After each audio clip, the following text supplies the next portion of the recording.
Hi எல்லாருக்கும். இன்றைக்கி என்ன லஞ்சுன்னு பார்க்கலாம். எனக்கு சிரிப்பு வருது. உருளைக்கிழங்கு பட்டாணி போட்டு கறி, அப்புறம் இது கேரட் பொரியல், சாம்பாரில் வந்துட்டு பூசணிக்காய் ஆப்பிள் இல்லை, இது என்ன கேரட்டு, முருங்கைக்காய்லாம் போட்டிருக்கு.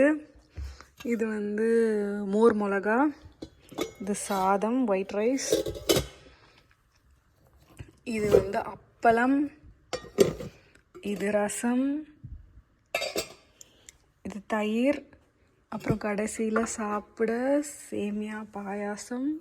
எனக்கு இன்றைக்கி சாப்பிட்ணும் போல் இருக்குது, அதனால் செஞ்சேன். அவ்வளோதான், இன்றைக்கி தான் லன்ச். இன்றைக்கி Jan 31 ஃப்ரைடே, அதனால தான் சாம்பார். பாய்.